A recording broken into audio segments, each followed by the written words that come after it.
Today is the day na finally makakapasok na ako sa loob ng IKEA, and alam talaga ni Pinggoy na may lakad ako today, kaya naman eto pinag-prepare niya ako ng breakfast with coffee. So bago pa man din ako maligo, pinalitan ko na nga itong mga tuwalya na nakasabit dito sa may pintuan ng kwarto namin, and eto nga at maglalagay na rin ako ng bagong mga tuwalya. Matagal ko na kasi inaaya si Pinggoy na mag-IKEA kami, wala talaga siyang interest. So sakto magkikita-kita kami ng mga college besties ko, and naisip ko why not sa IKEA na lang kaysa naman sa usual mall. At least sa IKEA first time ko makakapunta, and yung iba sa kanila first time lang din. On the way na nga ako, nagbus lang ako going to One Ayala, and then from there another bus going to MOA. Actually hindi ako sure dito dahil first time ko ngang pupunta ng MOA na galing sa SM Ayala. Buti na lang din nakabit-bit ako ng handheld fan habang nasa biyahe ko kasi medyo mainit. Tapos habang nasa biyahe nga ako, nag-send ng video si Pinggoy, and ayan, nilinis niya yung kwarto, nagpalit siya ng bedsheet,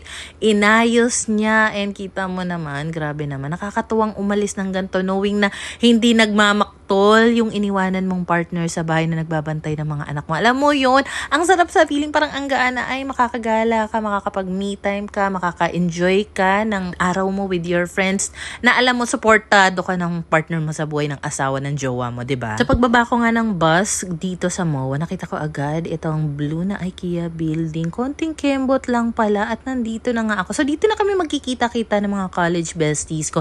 Hindi ko kasama dito yung isang best friend ko na si Tiffany dahil may work siya. Sobrang busy niya. And alam mo ba, dito pa lang sa may labas, yung may parang showroom area na dito, tuwang-tuwa na talaga ako. Kinikilig talaga ako na makita yung mga ganito. Eto na kasi talaga yung kaligayahan ko.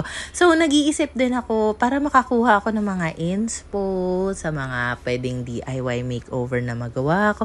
Basta, wala naman akong balak bumili talaga dito ng bonggang-bongga, no? 1K lang talaga ang budget ko para dito dahil hindi ko naman kailangan ng gamit sa bahay. Ang dami ko ng gamit sa bahay. Gusto ko lang tumingin-tingin, window shopping, at saka at the same time, makabanding nga yung mga college besties ko. So, eto at naghanap po na ako ng CR dito sa loob, and in fairness, ang laki ng CR dito, ang lawak, ang linis. So anyway, habang nagugas nga ako ng kamay dito, special thanks kay Pinggoy kasi talagang full support siya sa akin. Siya titingin sa dalawang anak namin, nilinis niya yung kwarto, nag-prepare siya dun. Kasi ina-update niya ako from time to time. So ayun na nga, since lunchtime nga ako nakarating dito, gutom na rin talaga ako. Kumain naman ako ng breakfast, pero kasi sa biyahe pa lang nagutom na ako. At ang una nakita ko nga, isang aking beshi na si Myra. Nakapila na yung dalawa. Pila ka na. So, ang nangyari kasi, yung ibang mga college beshies ko, sumabay kay Myra dahil sila yung may car. So, ayan na nga at kumuha na nga ako dito ng tray. Alam mo, napapanood ko lang to sa Black App, sa YT, yung mga nagpupunta dito sa IKEA. And ito yung nire-recommend nila. So, habang nasa pila nga ako, nakita ko ng ibang beshi ko. So, ito nga pala, gusto ko talaga yung meatballs nila dito. And ang minimum pala is 12 pieces. And nakita ko yung nasa unahan ko, may order siya na kiddie meal, tapos iilang pirasong meatballs lang. May sabi ko, kiddie meal na rin po sa akin. Ayoko kasi umorder ng madami, tapos biglang maramdaman ko na busog ako, masayang yung food, ganyan. So sabi ko, kapag nabitin ako, tsaka na lang ako order ulit. So ayan, kumuha na nga ako ng water, pati na rin yung drinks ko. Tapos ayun nga pala si Latina at si Dada, and ang mga kasama ko pala dito. So umorder ako ng 2 slice ng cake for sharing, isang Korean garlic cream cheese buns, at saka yung kiddie meal na meatballs nga. Tapos sabi ko, ay kailangan ko talaga bumili ng pang kids na spoon and fork. Kasi alam nyo ba, nung unang beses na bumukod kami, halos wala kaming plato, ganyan, mangkok. Binilhan kami sa IKEA ng kapatid ni Pinggoy na si Shera. Ang dami niyang pinagbibili, even up to now nagagamit namin. Thank you so much, Shera, Francis, napaka-generous nyo. So ayun, nakakaaliw talaga pagpasok dito. Talaga nakakakilig. Yung tipong kapag nanay ka kasi, yung mga ganitong bagay, yung may enjoy mo talaga. Actually, kahit hindi pa ako nanay, mahiling na ako mag-ikot-ikot sa department store, sa mga mall. So ayan na nga, ang ganda talaga dito, napaka worth it. Yung tipong kahit pamasahe lang at saka magbaon ka ng pagkain tapos gusto mo na mag-ikot-ikot, pwede kasi hindi mo naman kailangan gumasos dito. At saka in fairness, hindi lahat mahal. Meron din talagang mga affordable. Tapos ito talaga yung dream drawer ko, promise. Matagal ko nang nakikita to kay Ma'am si Ann Klutz pa lang. Gustong-gusto ko na ng ganito para hindi pa kaya, pero okay lang. At least nahawakan ko na siya, nakita ko na siya ng actual, and grabe, ang ganda. Tapos, Saturday kasi ito, ang daming tao. Tapos, may mga nakita rin kami ibang celebrities doon sa kainan kanina. Tapos, habang nag-iikot kami, sabi ko, ay grabe, ang ganda dito, ang luwag. Tapos, ang bango-bango. Kasi parang halos lahat ng nilalakaran ko, naamoy ko, sabi ko, ay ganito siguro yung signature scent ng IKEA.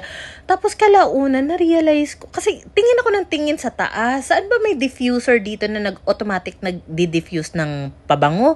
Wala akong makita. Tapos yung pala, eto mga kasama ko pala, sila Tina at si Dada, ang bango. Tapos tinanong ko, perfume reveal naman dyan. Lancome daw, yung kay Catherine Bernardo ba yun? Tig 9K, isang bote. Grabe, ang bango. Promise. Sana all talaga. Well, anyway, sobrang na-enjoy ko dito. Alam mo, kahit may mga limited na space, kasi parang meron silang mga recommended na design for small spaces. And karamihan, napapansin ko, may mga ganitong pa-artificial plants talaga sila. Kasi iba talaga maka-level up ng look kapag may mga artificial plants. Tapos nakita ko tong gingham print. Oh my God, alam niyo naman, paborito ko talaga yung mga gingham print. So, it's a yes for me. Charot. So, ayan. May pa-role play pa nga ako nyari dun sa kusina. Tapos, ang ganda rin ng ganitong sapatosan nila. Ang slim lang. Kasi dati nagkaroon ako ng ganito. Kaso, ang bilis nasira naman. Tapos, ganitong rack sa toilet. Nagkaroon ako ng ganyan dati. Pero, pinamigay ko na nga sa papa ko. So, ayun. Ang ganda pala talaga niya. O, diba? Parang, alam mo kung ikaw yung tipo na nag-iisip ka na mag-renovate ng bahay ninyo o kaya gusto mong mamili ng mga gamit, i-consider nyo talaga dito. At least makapili kayo ng mga peg. Tapos, eto, bumili ako ng isang ganito. Pandagdag lang. Kasi meron na kaming ganyan. Bigay dati ni Ate Ken. Thank you, Ate Ken. Alam mo, kaya sobrang na-enjoy ko rin dito. Kasi tuwang-tuwa na yung mata ko. Tapos yung mga kasama ko pa, good vibes. As in, tawa kami ng tawa all the way. Hindi na nga ako makapag-focus kaka-video dito. Kasi tawanan, kwentuhan, basta ang saya-saya lang talaga ng araw na to. Kasi nitong mga nakaraan, parang I feel so down, ganyan. Parang tinatamad ako magkilo. So, ngayon talaga parang nabuhayan ako ng bonggang-bongga. And ang sarap lang din talaga makipag-catch up sa mga close friends mo ba, once in a while. So, ayun na nga, ang kaganda rin ng mga organizers nila dito. So, eto, kailangan namin ng gloves. In fairness, ang mura. Tapos, maganda yung quality. Tapos, yung mga ganitong small kitchen space ideas, grabe, no? Nakakatuwa. Kasi parang, dati nakikita ko lang to sa mga magazine, diba? Tapos, ngayon nakita ko na siya ng actual, grabe. Iba talaga. Ang ganda. Naalala ko kasi, nung bata pa ako, meron kaming makapal na magazine sa bahay. Ang pangalan, Sears. S-E-A-R apostrophe S yata, ganun. Tapos, ang gaganda na mga makikita mo doon, mga living room, bedroom, parang ang ganda lahat. So, nung nakapunta nga ako dito nagbalik, alaala talaga yung nagtumitingin-tingin nga ako na magazine dati. So, wala lang, na-i-share ko lang naman. Tapos, pag nakakita ka ng mga ganito kamurang price tag, talagang magta-twinkle-twinkle talaga yung eyes mo. Sobra talagang nakakabudol dito. Kumuha lang din ako ng ganitong trolley para lahat ng mga bibilhin namin nasa isang cart na lang. Tapos, nakita ko to, parang naalala ko yung napanood ko kay Miss Danny Barreto. Pero sa Crate and Barrel naman siya. Pero ito kasi, para sa laundry pala siya. Kaya medyo soft yung material niya.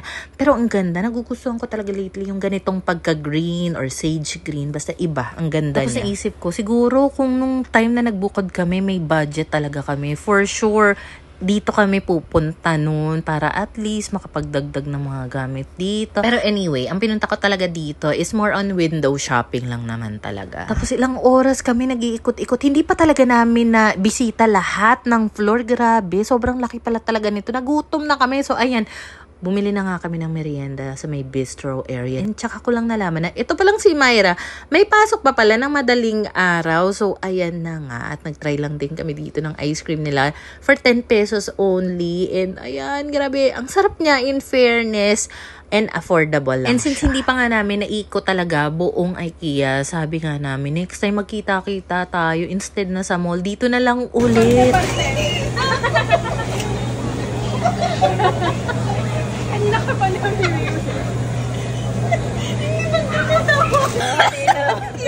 Eh, sabi niya may ziplock siya. And then, pang pasalubong, bumili ako ng mga muffins, ng donut, at saka itong hotdog buns na may chicken sausage. Tapos pagka CR kong, hala, ang cute! Meron talagang ganitong toilet pang bata. First time ko makakita ng ganyang kaliit na toilet. Ang ganda. Talagang pinag-isipan. Etong IKEA, grabe talaga. And sa iba, ang sabi nila, ang dapat is hindi IKEA, IKEA daw. Pero mas komportable akong IKEA. Okay na yun. Anyway, ayun na nga. At bago makauwi, sasabay kami. Isasabay ako ni Mayra dahil may car sila papuntang Juan Ayala. So, thank you so much, Martin Mayra, sa pa-free ride all the time. Every time nagkikita-kita kami, lagi kaming sinasabay. Maraming salamat sa mga beshi ko for your time. So, medyo bitin talaga yung bonding namin. Pero okay na rin kaysa wala. Tapos, nagitnaan ako sa ganitong sasakyan. O, diba, kapag nag-road trip ka, tapos buksan mo lang yan, parang, wow, ang saya. So, anyway, pumasok pala ako ng Juan Ayala SM. Kasi bumili ako ng coco na milk tea at saka bumili ako ng Taco Bell pampasalubong. So, ayan na nga, from Juan Ayala, nag-bus lang ako going to Pasita. And then, bago ako makasakay ng tricycle, bumili pa ulit ako ng pasalubong para sa mga bagets. So, mag-quick haul lang tayo. Pagka uwi ko nga, ang linis ng bahay, mabango, maayos. So, etong binili ko sa Taco Bell, isang beef burrito ba yun? At saka, cheese quesadilla for the kids. Ayan, yung burrito kay Pingoy, cheese quesadilla para mas sa mga bagets naman. Bumili ako ng 2 set nito kasi isang set, isang pack ng hotdog buns at saka chicken sausage. So, ayan nga, napakamura lang nito. Isang set nasa 109 pesos lang. O, diba? Then, bumili ako ng chocolate muffins, banana choco muffin, at saka yung donut na parang may strawberry kineme. Then, ito naman, trash can siya. Napakamura lang din ito, pero naisip ko gawing pot yan para sa artificial olive tree ko. And then, itong picture frame para kay Koa. Tapos, nakahanap ako ng isang set ng mga spoon and fork with knife for kids at saka itong pump bottle kasi ayan na nga yung luma namin, mag 2 years na sa amin yan. Okay pa rin naman, pero papalitan ko lang.